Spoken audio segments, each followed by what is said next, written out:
Welcome back to SwitchCorner, and it's volume 16 of our Switch Gem series. You're going to find this video here each and every week, or at least that is until I run out of games. If you haven't seen volumes 1 through 15 though, I've got a handy little playlist I've pinned in the comments down below, and I'll link it at the end of this video. Here though, as always, I'll be breaking down 5 games, some hidden gems, some I will say not so much, and this week, gotta say, been feeling a little bit more obvious. As always though, I'll be telling you what they are all about, why I like them, who might enjoy them too, and yeah, generally just helping you figure out if they are worth, a buy, or simply a quick add to your wish list. So with that, hit subscribe if you love the Switch as much as we all do here, join our growing family, and let's get started.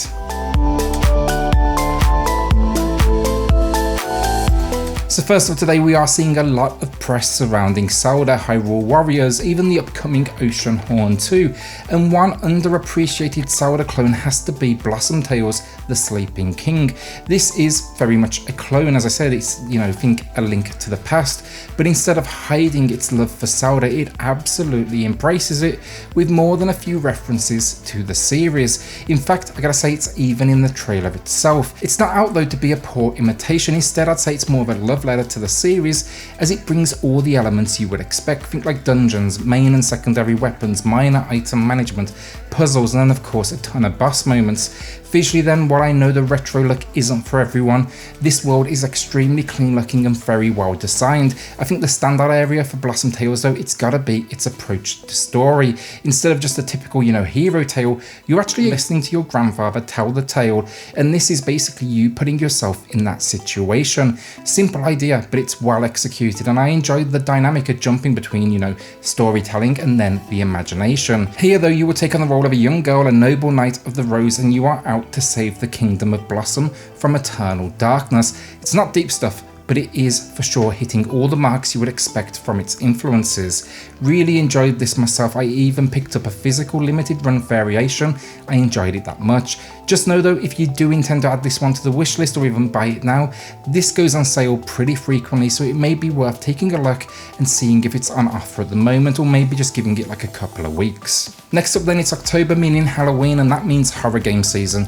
Recently I've been trying my hand again at the mighty Alien Isolation. I'd go as far as saying this is the best horror experience on the Switch, or at least it's gotta be up there. Taking the movie license though, they actually made something good here. They didn't, focus on gunplay or the Marines or anything that just basically explodes. Instead, they did what Aliens does best, build suspense by having this terrifying xenomorph chase you down. This one, it's inspired by the 1979 masterpiece, where you'll find yourself 15 years after the original film's offense, out to now hunt down your mother, Ellen Ripley, after a flight recorder is found. You're expecting a simple scenario. You head to the space station where it's being held, but of course quickly you realize when you arrive, not all is right here. It just absolutely nails the entire vibe of Aliens. The animation of the xenomorph, the characters you meet are stunning, and this is by far the best way to play, as the Switch version actually outperforms any other console build, which is something I rarely get to say, and you can take a look at that for yourself. There's a ton of videos online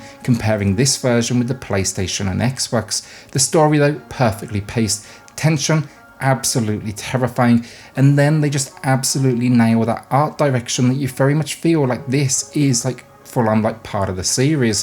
Throw in the fact then it includes 7 DLC packs, including Last Survivor, where you'll actually get to play as Ellen Ripley, and this is a must buy for horror fans or even just movie fans. This is a license handled right, and I hope we see this team do more with it in the future. Alien Isolation, easily my game of choice for this Halloween. So I haven't spoken about this one in a while, but it's actually one of the biggest videos I've ever done. My review actually got record numbers, or at least at the time. This game is Katana Kami, A Way of the Samurai story. Now if you know Way of the Samurai, it was a pretty incredible third-person samurai exploration adventure. Basically think Yakuza if you've ever played that, but throw in a period setting.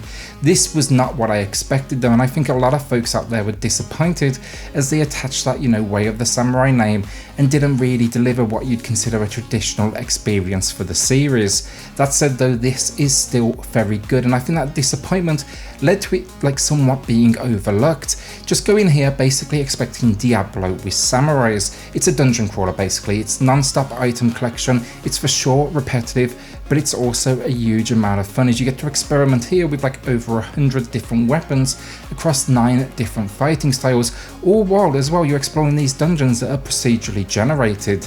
The story here, absolute nonsense, but it does work. You'll basically find yourself as a Ronin who helps out a swordsmith by the name of Dejima, and you're out to rescue his daughter. She was taken because he fell into debt and now she is basically collateral. All you're asking in return, of course, a hand in marriage, not that you've ever even spoken to her before. What this one nails though is lots of small addictive systems. You'll be crafting in the daytime, battling on the night, and then even balancing factions who you can work with or work against. This though is a prime example of attaching a famous franchise name and it not always being a good thing, because honestly I think this game would have benefited from just kind of being its own thing. This one as well, just to round out the package, even has online co-op play. Gotta say, this isometric hack and slash experience is well worth a look. I will say though, I've only ever seen this on sale a couple of times since its release, so you may be waiting a little while if you go, you know, the adding it to the wish list route. Don't blame me though if you buy it and then immediately it goes on sale like next week. Here I am just the messenger. So our penultimate game of the week, then another horror one as it is October, and this one is Yomawari, the Long Night Collection from the mighty NIS America. Honestly, I wish I could say I knew about this like pre-release, but it actually got like a snazzy limited edition physical release. I went into GameStop and I took a gamble when I saw it because I liked the packaging. It was NIS after all as well, I gotta say, and in the case of the gamble, it definitely paid off.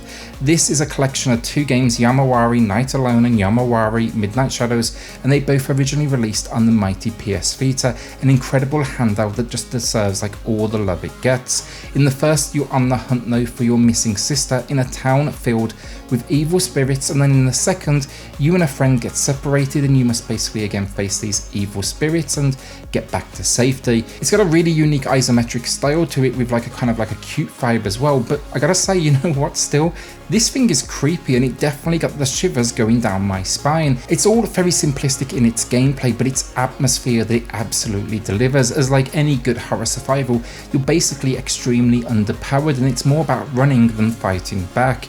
If you like something that's a little bit more like slow paced in the horror genre though, this would be a good place to look as it builds out that tension and you will no doubt have a great time here.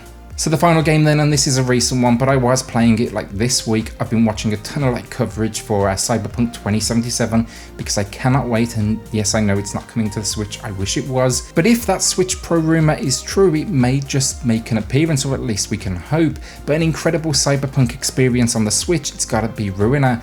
This is an isometric twin stick shooter, and what it lacks on a story front, it makes up for with some of the most stylistic presentation I've seen in a game. It's not that the story is bad, you're on the hunt for your kidnapped brother, but it's the way it takes this simplistic premise and presents it to you with words that flash across your mask or they pop up across your screen. There's something about Ruiner in true Devolver Digital style that takes something, you know, relatively traditional and common, but you walk away at the end and you feel like you just experienced something wholly unique, something different. Throw in then a ton of different weapons to experiment with, a great cast of characters, and a soundtrack that is another level. So yeah, I strongly suggest you add this one to the library. It's not seen a sale yet, but I imagine it will happen relatively soon. Devolver Digital titles do normally drop eventually. But yeah, I'll be the first one to tell you about that on my deals videos because I now own this thing digitally on the PS4 and Switch, and then I picked up physical copies for both, so I am for sure a fan. I will make sure you know about it the second it happens.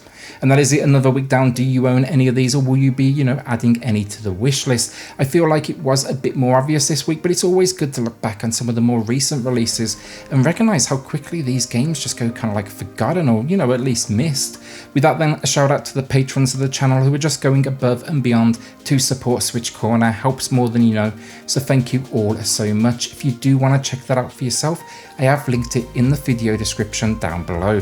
Then hit subscribe if you love the Switch as much as we all do here. Join our growing family, and I'll see you all on the next video. Thanks everyone.